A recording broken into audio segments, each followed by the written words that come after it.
This is Breaking Down Security, and I am Brian Brake.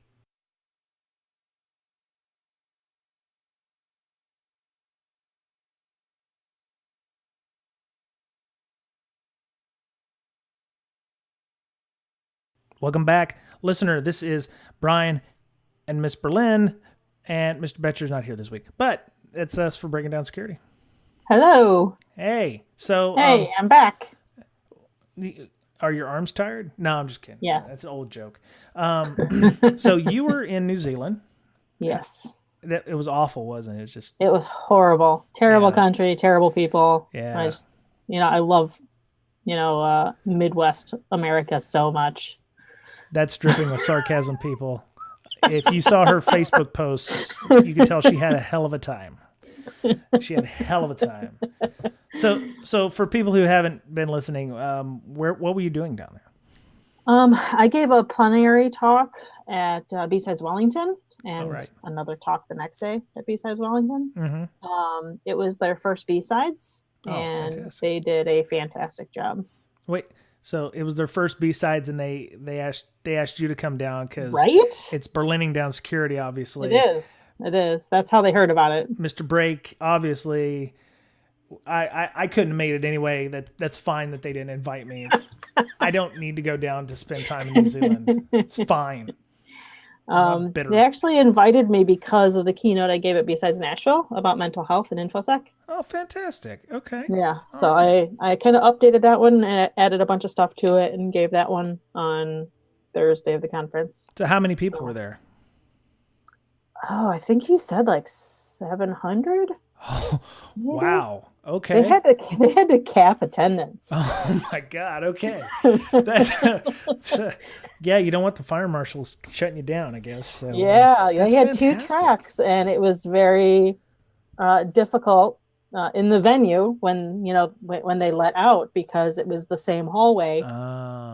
And yeah, it was packed. So it was like Black Hat, is what you're saying in the hallways. Yeah, it was like a mini Black Hat. Yeah, mini Black Hat. That's fantastic. So the first year they got 700 people. That's nice. Yeah, and an amazingly diverse set of talks and people. Yeah. Like I was just, they had a bunch of talks on other stuff that we need to worry about. Not that it's kind of non-technical. Like what? So the keynote was about better communication. Right. Like in general or? Yeah, I mean, in a business environment. Right. Okay. And I mean, all stuff that we all need to worry about, but isn't always talked about at cons. Right. Yeah. I've always been a fan of those soft skill type discussions because it's something that, everybody assumes that they already know, but then you look at it and you're looking at yourself in the mirror and you're like, yeah, I really don't know how to communicate effectively to people. And I guess that's something that really separates the doers from the manager types, and once you can get over that hurdle and understand your shortcomings and work through those, it makes it a lot easier for you to advance in your career, I think. So. Right. Yeah, I'd like to remind the B-Sides Wellington people that I am also available for appearances. My wife would probably begrudgingly let me visit New Zealand without her, maybe, but I am available for appearances. Yeah, I definitely need to go back next year. It was pretty fantastic. So I added the conference was 2 days, Thursday and Friday, and then they had some stuff on Saturday and stuff on Wednesday. But I was there from Tuesday to Tuesday. Nice. And so I did some stuff on my own, which was pretty fantastic. I think it's the longest time I've been away from home by myself, no kids, nobody else, just me. That's cool though. I saw some of your photos. You were out on a bridge or something. Was that a nature preserve or something? Yeah, it was on Mount Elizabeth. Mount Elizabeth. I think it's called. Okay. I don't know. Elizabeth. I went out to Mount Sunday, which was literally out in the middle of nowhere, and that's where they. No, this was like right at the top of the cable car. Oh! You took a funicular then. Yeah, it was Zealandia was the name of the preserve, and what they did was, so I guess New Zealand never had any mammals until like humans brought mammals over. Right. So what they wanted to do was make this nature preserve like mammal free, like back to the way New Zealand was. So they put up this gigantic metal Jurassic Park looking fence. It's crazy looking. Like one of the pictures shows it. Like this fence is like okay, super aggressive. Yeah. And they made it so like animals can't climb over it or burrow under it, and they like kill all the mammals on the inside. Oh my. As best as they can. Okay. And it was pretty neat. Yeah. And I went and swam with dolphins in the ocean. Wow, that sounds really nice. Yeah. Wish I could one of them tried to not me. Somebody else? A girl that we were swimming with tried to get very friendly with. Oh my. That's unfortunate. Okay. Well, and that was I wasn't that lucky. What? Wait, no. Scratch that. Yeah. Take that out in post. Yeah, we won't we'll edit that bit out. So So I'm glad you had a great time. It 700 people. How do you pull that? That's incredible. Is it just? And they were fantastic. Just the organizers did a great job. They had some help from the people that ran KiwiCon, because KiwiCon didn't happen this year. Oh, is that why? Okay. That's not why. No, they just like. No, I mean that's why they went so smoothly. They had they had some help, and I think probably the people that normally go to KiwiCon went to that instead. Right. Okay. And the speaker green room was on a boat, which was pretty fantastic. Okay. Like a yacht looking thing. Right on. And you said you got some audio, so maybe in the next few weeks we'll get some audio and out like we did with DerbyCon and those. So. Yep, I got audio from one of the organizers, Chris Blunt, and then Ben Hughes, which was another speaker, and then Ollie, who was another speaker, and he actually got an award for being, I don't know, some kind of awesome speaker person. Right. Okay. I can't remember what award he got. That's cool. All right. Well, yeah. So look forward to that in the next few weeks. We got the audio available, and we'll post that up. So. So I did a show last week. I don't know. You obviously listened to it because it changed your life, right? Totally. It helped me fall asleep on the plane on the way back. Oh. You're saying you said all of that except for the sleeping part, which I believe. All in the same tone as when you said you didn't like going to New Zealand. So that was hurtful. So I did that show on custom training, and I had a couple of people write back and go, yeah, that was exactly what I needed to hear. Good. Some really positive feedback about the custom training stuff. So you do a lot of custom training. You do training for O'Reilly, but have you ever had to create training for your own company? Yeah, a couple different places I've had to. I haven't been where I'm at long enough, I think, to be qualified enough to make some training. But let's see here. When I was at Hurricane, I did some training to some of our customers on Splunk, and their business use cases on it. Right. And then I did some general training at the hospital I was at on like security things to be aware of, how to make strong passwords, what not to do to like release HIPAA data, that kind of stuff. Yeah, and that's what I was telling people on the show, that our LMS system was very vanilla type training. It obviously didn't fit a lot of our own internal culture, so I started making the training of several topics to help with making sure that the training translated to what works in our environment. Because if you've got you've got scenarios that don't exactly fit our environment, that training kind of goes out the window. It's not as effective, and people get bored and such. So, when you can have people inside creating custom training and do so, and that makes it, it gives it that personal touch. It's not polished. There's going to be some mistakes, which is cool. You can make references to stuff that is in your environment that they'll relate to, and yep. Yeah, you don't have to sound just like a a super vanilla, I'm reading off of cards. Exactly. Like you're reading from the script. I tried not to do a script on ours. I had a general idea, kind of like how I do podcasts. And that's how I did it with the training. I had an agenda. I had some points that I wanted to hit, and I had to do it in 7 minutes. So I created like 5 slides, and the first one was like the presentation, and then the last one was like where to contact people for more information, or your internal sites, your wikis, your intranet pages, and then it had like 3 to 4 slides worth of actual content, and funny meme pictures of right. So people got to laugh at the same time. So things that you would never be able to buy from a company. Exactly. Yeah.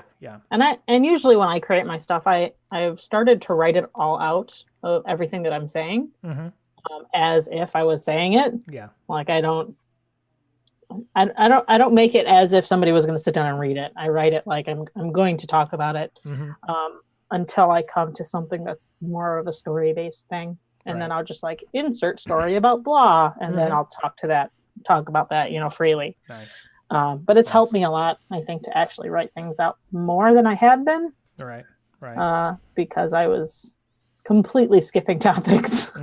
Yeah. And forgetting to mention certain things. And yeah. My only thing is I think my trainings would be better if I had the ability to like edit. I tend to do things in one take. Me too. And so it's like, I go through about 5, and that's why I only keep them to like less than 10 minutes. Cause it's like, well, if I do 45 minutes, I'm like, oh, this is crap. I got to start over. Then I wasted 45 minutes. So if I do it 7 to 10 minutes, it fits with the attention span of most people in my company or any company. Right. And then I can always do another take if I feel like it wasn't very strong. So, yeah. Yeah. I was on like, so a training that I've made some, like demos on, and so I don't have to do live demos anymore. I've started just recording them instead. Nice. But I want to do them as one take because I'm suck at video editing, and I just think it would be easier to start over again. Yep. I was up to like take 22.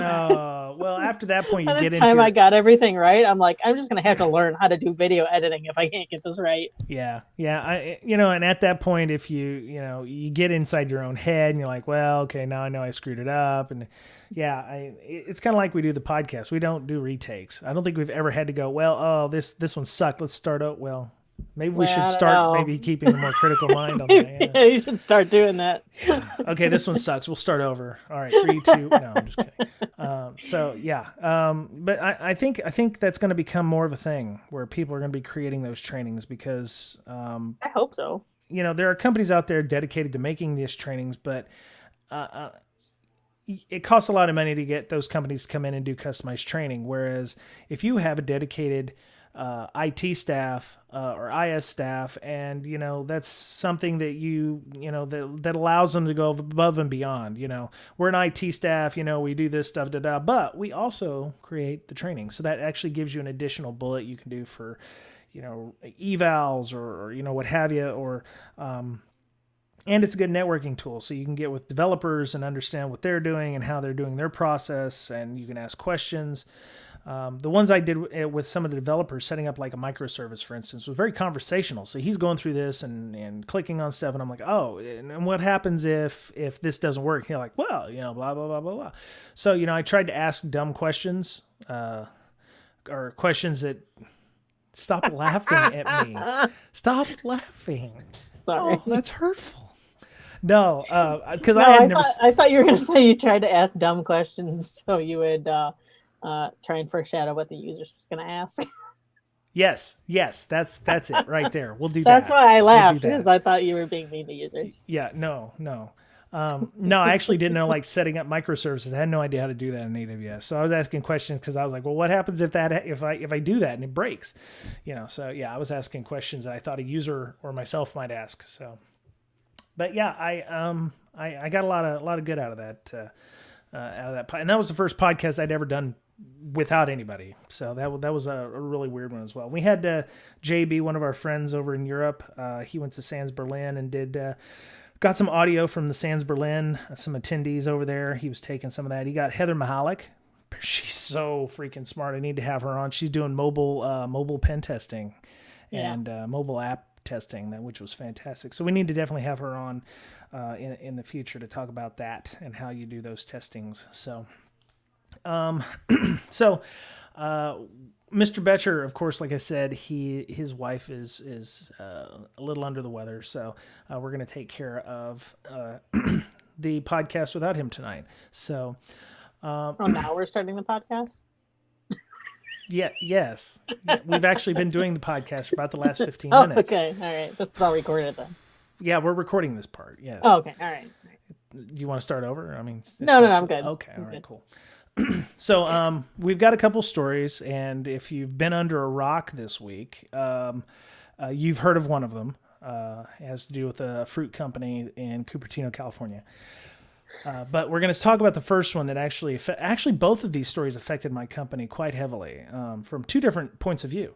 So I saw an article. My CISO sent us an article on our internal messaging system about a company called Expensify.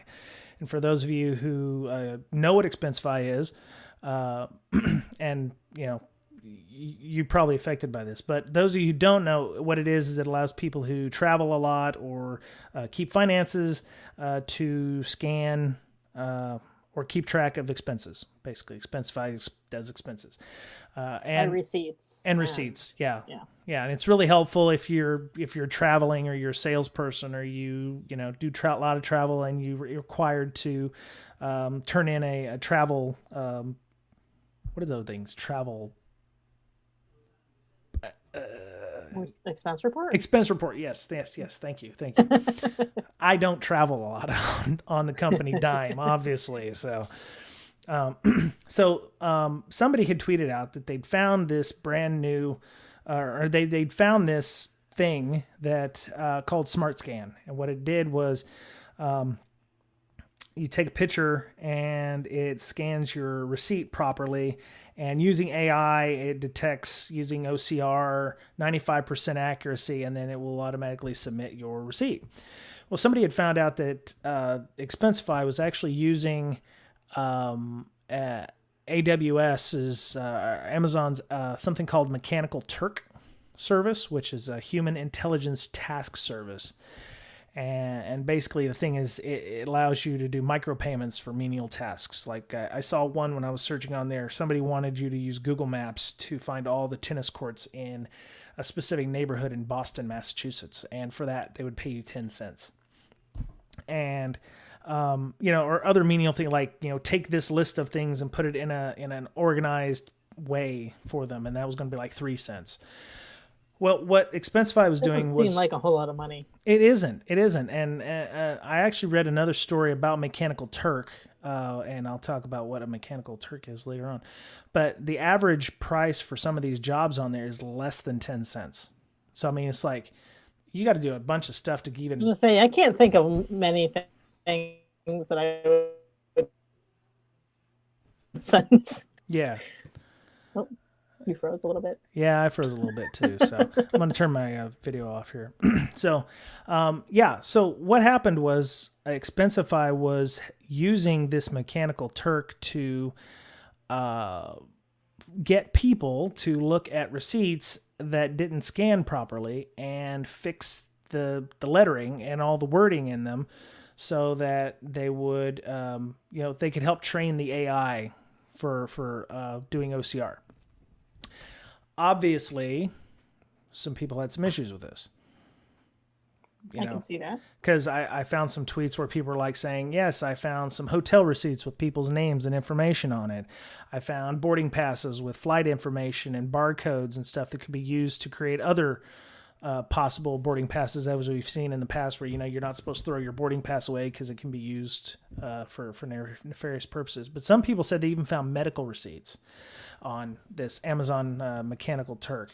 I'm not sure if that's from Expensify itself or from another company, but even I was poking around on this Mechanical Turk and found other companies who were also analyzing receipts, which I found quite interesting. Apparently this is kind of a big thing. So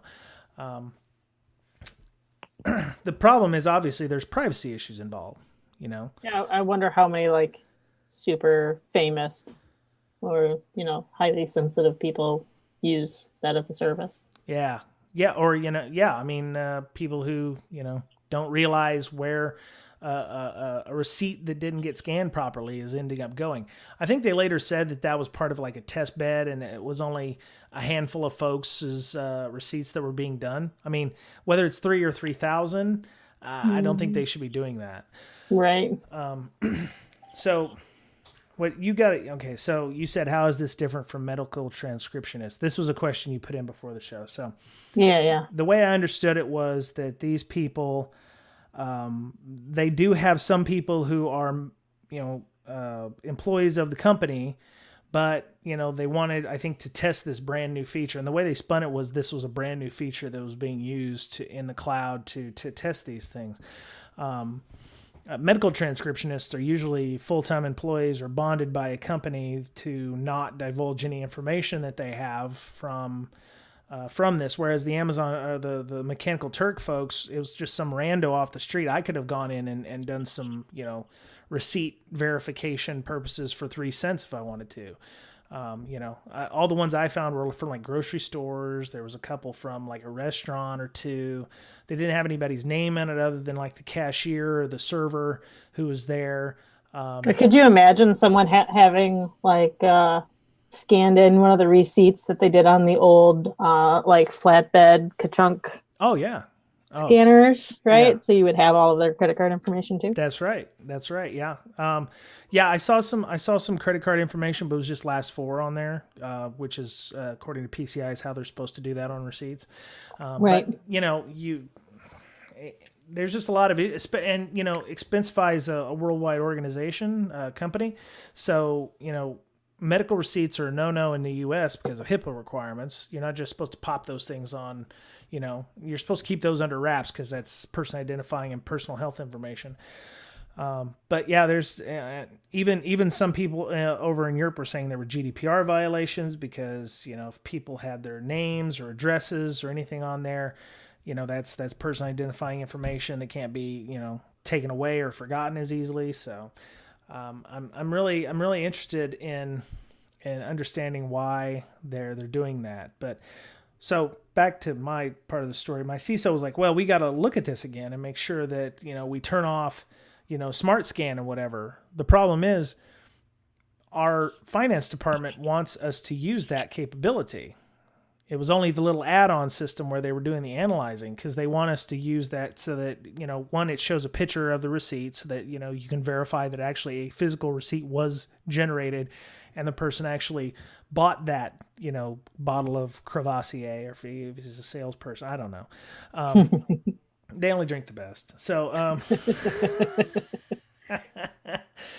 so we're like, well, we can't use the smart scan stuff anymore. And we're like, well, that's in our policy to use that because it shows proof. Otherwise, people could just pop anything they want on there and say, well, I had a receipt for this, but I lost it or whatever.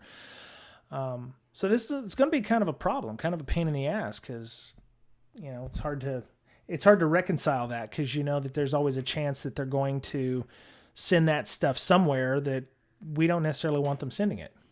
Right. So it's also a good example of why you need to do periodic reviews of your third parties. Because they're. Do you think anybody would have found that though, with a review? I don't know. I don't know how it was initially found. Like, did somebody just go on that Amazon Turk and be like, or the Mechanical Turk and be like, oh, I recognize this is from Expensify, or did maybe somebody ask one of their salespeople? Yeah. Like, okay, what you guys say you're 95% accurate. What about that other 5%?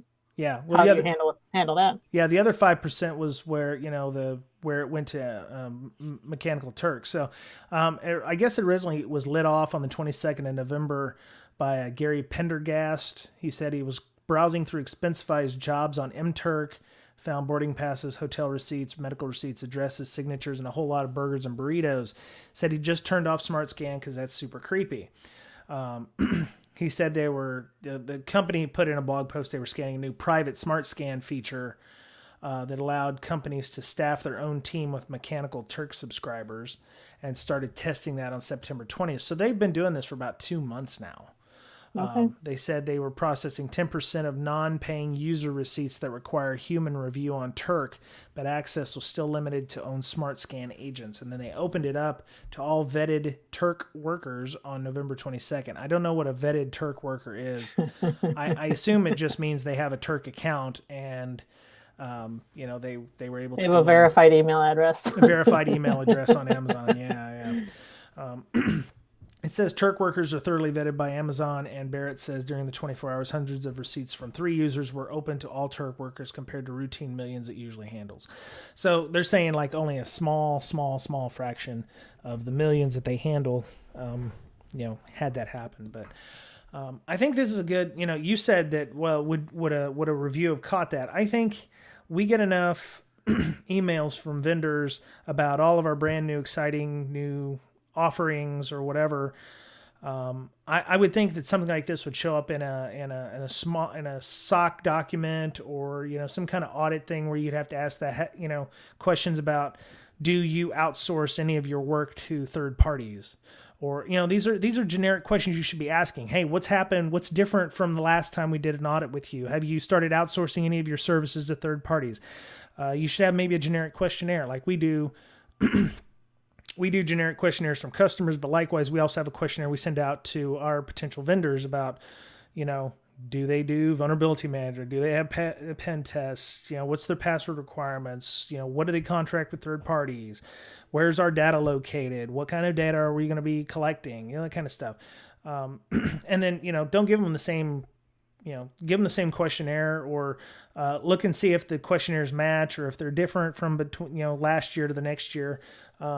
And I think that would have been caught if people were doing due diligence and looking at those things. I'd like to think so. Yeah. So, new features, privacy requirements might change. Expensify may not be the only company doing this. So if you go, well, I don't want to use Expensify anymore, it's an awful company. Their competitors are probably doing the same thing. It's just, right. You may not even be reading the privacy requirements and say, yeah, we're going to, skim all this data off and send it to third parties anyway. So yeah, that was kind of a scary little bit there. So, any thoughts or questions, suggestions before we move along? No. Yeah. Yeah, I think it's important for you to look at all your third parties because you're going to get looked at that too. Because if you're having to put out a SOC 2 or something, you're going to have your customers asking you about your third parties. So you need to ask your third parties about their third parties and so on and so on and so on. So, are there any templates out there for questionnaires like that that you found? You can make your own. There's one called a SIG, which I think was created by companies. SIG questionnaire. I think it was created by a bank or financial firm. So it's a shared assessments standard information gathering template. You can go look it up, SIG questionnaire on Google, and there's a spreadsheet there. I don't know if it's free or not, but there apparently is one online. It's an XLSM file. Interesting. Somebody posted it looks like it might be for a college. Interesting. Maybe I don't want to be looking at that. Looks like there's several. It's on the internet. Well, there's a couple of XLSM files about shared assessments questionnaires that people have put out online. I love looking at that stuff. We consider our SIG to be business sensitive only because it is, because it's got information about our company and stuff. Right. So this one looks like it's from a college. So that's awesome. Great. Yeah. Anyway. So yeah, you can do that, or you can make your own, or you can take the ISO standards, ISO 27002, the 27000 standards, and put those in a questionnaire form and send those out to see how they match up. It just really depends on what you think is important. A lot of those I've seen, it's like, I don't need to answer this question because it doesn't have anything to do with the product you're getting from us. And they're like, oh, well, just put something in there. I'm like, okay, not applicable. Right. Yeah. So, it really depends. So, all right. Well, the other story that I wanted to talk about, and this one hit us because I actually saw it on Twitter and then I posted it up to our internal messaging system. the passwordless root from Apple, which have you updated yet, Miss Berlin? Are you using a Mac? By the time this podcast comes out, yes. Oh, no. Well, okay. Well, the good news is I have so much stuff open. I didn't want to. Oh, don't worry. If you go into your app store, the security patch that they released today, 29 November, does not require a reboot. No, it does not. All right. And maybe I did. Did you? Anyway, no. I don't remember. It's been a long day. So there was a tweet that and you know I'm still aghast by the fact that my best threat intelligence comes from Twitter. I just happen to be I just happened to be on my tweet deck, and I saw this guy Lemmy Oren Ergen. He's at LEMIORHAN. He's like, "Dear Apple, we noticed a huge security issue at macOS High Sierra. Anyone can log in as root with an empty password after clicking on login button several times. Are you aware of it?" And he put in the screenshots when you go into the control panel, and you go down to users and groups, and you go to log in and change the system preferences. It'll ask you for a username and a password. You can put in root with no password, and after 2 clicks of unlock, it will automatically unlock you. Right. Well, at that point, I was poking around. I was like, well, if you can do it this way, can you do it from the login screen? So I logged myself out of my work computer because I hadn't updated I had not updated High Sierra on my work box, and it didn't work on 10.12, but it did work on 10.13, which was my personal box. I was able to go to the other and go to root and put no password in. I was able to log in as root. And I was like, oh my God, this is awful. So I sent this tweet to my boss, and he was like, oh, we got to roll some fixes on this. And I was like, well, you just open up the terminal, pass WD root, change root's password, be done with it. Right. And he's like, oh, cool. Write something up and send that out to everybody. And I was like, I was like, do you really want people who probably don't even know that Macs have a terminal to be playing around on the command line? No. And well, he took a few more seconds before he actually said no.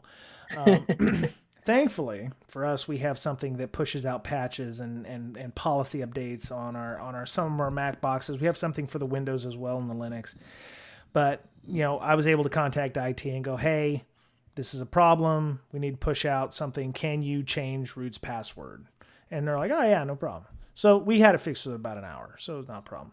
But there's still a lot of companies out there that don't have anything that can do that on a mass scale.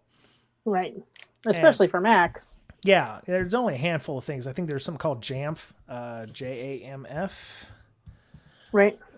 There's, Jamf. Yeah, Mac, iPad, iPhone, and Apple TV management. So it's an enterprise management software. That seemed to be fairly popular when I was looking around. I think you can also use open source tools, some of them, but I think they require like SSH access to the box. The good thing is it didn't work for SSH. So if you have SSH running on your MacBook, because OpenSSH doesn't allow blank passwords for logins, you're pretty much safe on the SSH route. But remote services like Apple Remote Tools, screen sharing, VNC, or file shares can be accessed with the root user and no password. And even if you disable it, the minute you invoke the root password, it automatically enables, or you invoke the root user, it'll automatically re-enable that user. Oh. It's awesome. Yeah, it's great. That's great. Yay. So, yeah, the only way you can do it is actually re-enable the user and then put a password in for root. So, and they did something today on the 29th of November, that's when we're recording this, that fixed it differently than the workaround that came out. But yeah, it was pretty nasty. So that's fantastic. Yeah. See, that's the problem though. If you don't have something that can fix it in an hour by pushing out an update, especially on things like Macs, I mean, that you would think that would have made it into the QA testing test cycle. Maybe during UAT, user acceptance testing, that would have been something that might be tested for.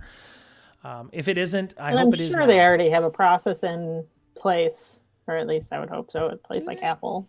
when something like this slips through. I seem to remember that they go and figure out how and why and who and what process failed. Yeah, slap around whoever did it. I seem to remember about a decade or so ago, they had iPhones. I want to say like iPhone 3 or 4 or something like that, had a root user or something that didn't have a password on it and allowed people to be able to SSH into it. But I don't remember if that was something, but I do remember having people talking about having to go in and manually changing the root password on their phones a long time ago. So, but yeah, it's just not been a good week for security in general. I think it's rough, man. Because I mean, you had to drop everything to fix this thing, even though, technically you needed to have root access, or you need to have physical access to the box, or, remote access. So, I mean, if you've got a user who's using remote desktop in their environment and didn't make those changes, I mean, yeah, it's just not good. I mean, that's something that needed to be fixed. So, well, they have it fixed now, so as long as everybody applies the patch. Yes, please patch your stuff, please. So yeah. I don't know. You got anything else you want to talk about? Oh, wait. Before we go, there was a second page to the notes. So apparently this rootless password thing was discovered 2 weeks ago by another guy on the Apple developer forums. Oh, right. Yeah. He posted up a fix because some guy was having an issue in High Sierra, and his post says, "Oh yeah, here, try this. It's specific to High Sierra. On setup, click on other, enter username root, and leave password empty. Press enter twice. Now you're able to log in. Hooray, you're admin now. Head over to system preferences, user groups, and create a new admin account." If you scroll down in the forum, and the link is in the show notes, he said, "Oh, I didn't know this was a security issue. Hey guys, didn't realize this was a full-blown security issue. I'd messed my login credentials trying to change my Apple ID, and voila, I was no longer an admin. Then began my extensive search on all Apple-related forums." So he's like, as to how I stumbled on this, he's like, pure frustration. So he found it somewhere else himself. Just like banging on the enter key. Yeah, he's like, I tried it again, and voila, the effing thing opened, locked, and unlocked my account. And we're like, so I was like, how do you not know this is not a security issue? Do you just have that much blind trust in a company to go, oh yeah, it's probably okay for Telnet? That seems normal. Yeah, Telnet should always be enabled on a box with no password. Yeah, why not? And it just kills me because this is supposed to be the Apple developer forum. I don't know if this is some schmuck off the street or what have you, but is schmuck a bad word? Can I say schmuck? I think you could say schmuck. Okay, good. It's not a bad word. If it isn't, somebody please email me so that I can... Rhymes with a bad word. Bleep. What's that? It rhymes with a bad word. Oh, it does, don't it? It does. Yeah. Okay. But yeah, I'm just surprised at how some of the, maybe this guy, I don't know how he didn't think that this was not an issue, not a security issue. Anyway, so some people's minds aren't just that. It just wouldn't come mind, right? Like, yeah. I don't know. Yeah, I don't know. I can imagine that, though, happening with a lot of people. Yeah, I guess so. I mean, yeah, it just kills me. So, all right. Well, I guess I live in the land of flaky internet tonight. So I think we've got our point across. Get in tomorrow if you haven't already and get your users' MacBooks changed. Enable that root password, or by God, just make everybody download that update and get that done. And also, if you are using Expensify, maybe you look at getting rid of the smart scan thing, or, doing a third-party review and making sure that... Use Excel.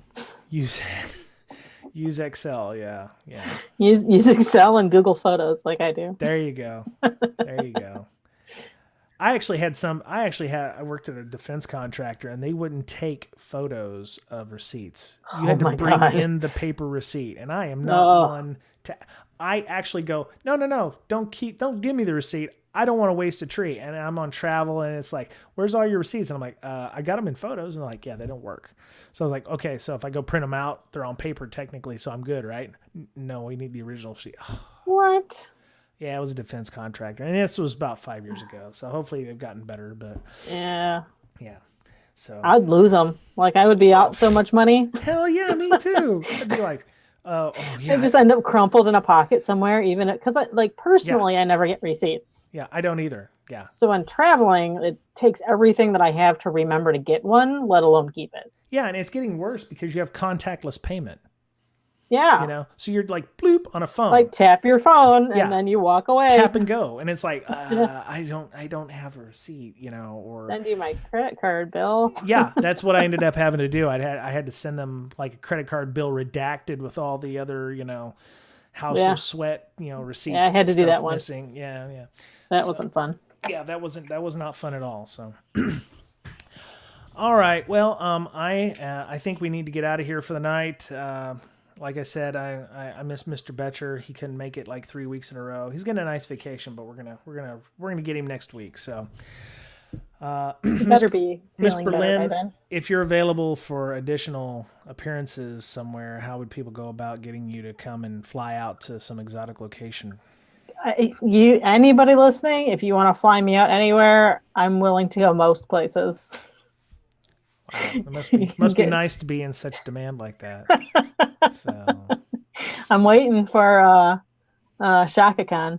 Oh, that would be nice. But InfoSyster, INFOSYSTIR, on our BreakSec Slack channel. Which, did you tell everybody that we have the domain now? Or you have the domain now? Well, yeah, very foolishly, I did not buy breaksec.com. I bought breakingsecurity.com, and that was available. It didn't even occur to me to do breaksec.com, and thankfully it wasn't taken. So I'm actually using it as part of our personalized... I totally should have bought it and forwarded it somewhere. You're a domain squatter. It had been in freaking Russia or something. Right. Bastard. Anyway. Just a Bitcoin link. Yeah. Yeah, no, that would have been awful. No, so I mean, yeah, we're using it for Bitly now to make custom Bitly links. So if you want to join our Slack channel, we got a lot of people on there, a lot of good conversations about anything. I actually met someone in New Zealand that was in our Slack channel. Shut up. Who? Yeah, I can't remember his handle. Was it Chris? Was it Chris? But he's like, yeah, I'm in your Slack channel. I've not really listened to the podcast yet. Oh. I'm in the Slack channel, and it is the most active Slack channel that I'm a member of. Woo! I was very happy about that. Yeah. So if you want to join us, it's breaksec.com/breaksec. Not hard. BRAKESEC .com/BRAKESEC. There's other ones in our show notes for our RSS feed, iTunes, Google Play Store, TuneIn Radio. You made us a custom link for our book. Yep. Oh yeah. There's a custom link for your defensive security handbook. Yeah. That's nice. It's got more hits on our Bitly than anything else. Weird. We only tweeted it out once. I'm gonna go retweet that. Oh, well, you could at least finish the show before you go and like. Nope. Oh, you're multitasking is what you're saying. Yep, I have three screens. Of course I'm multitasking. Oh, well, I have 1.5. Anyway, so we're actually trying to get on Spotify. I was told to wait until about the 1st of December for that, and once that happens, we'll be on Spotify as well. So I'll be hitting the big time. What? Nice. Yeah, no joke. So, we're on iTunes. If you, we have a Patreon. If you find value in everything that you hear or see on our Slack or with our trainings that we're doing, we actually are just finishing up a training with Tyler Hudak on reverse engineering this week. We probably won't do any more trainings until after the first of the year, but I've definitely got about 2 or 3 people who are interested in doing so. So there'll be some breaks. I'm going to try and do mine. Oh, so yeah. Okay. So 4, we have 4 now. So just get up on there on our Patreon and leave us a tip if you think you found some value in tonight's podcast or any of our other stuff that we're doing. So so for people in the Seattle area, Seattle, Bellevue, Renton, Redmond, that area. I am becoming a SANS mentor. And, yay! Oh, okay. I have to do I figured you need a cheering section. You can't hear all the people on the podcast clapping. What's the sound of one person clapping? Ding. Anyway, so I need people to come to my class because, yes. I'm teaching. Will you pay for me to come out there? Well, it's actually over 7. It's actually over 7 weeks. So it's like holy crap, 1 day a week for 7 weeks. Oh, never mind. 3 hours every night. But there's a link in the show notes to where you can go to sign up for the class. And if you did, please tell them that I brought you. The only thing is I can't do it online. I was like, hey, can we do it over a Zoom or something like that? Like, no, you have to have an ass in a seat. And I'm like, all right, fine. So if you're in the Seattle, Bellevue, Renton, Redmond area, I'm looking for at least 3 people to come and do the class. If you've got 2 or 3 people who want to do it with you, you actually get a 3-for-2 thing. So if 3 people sign up, you only have to pay for 2 people. So 1 person's free.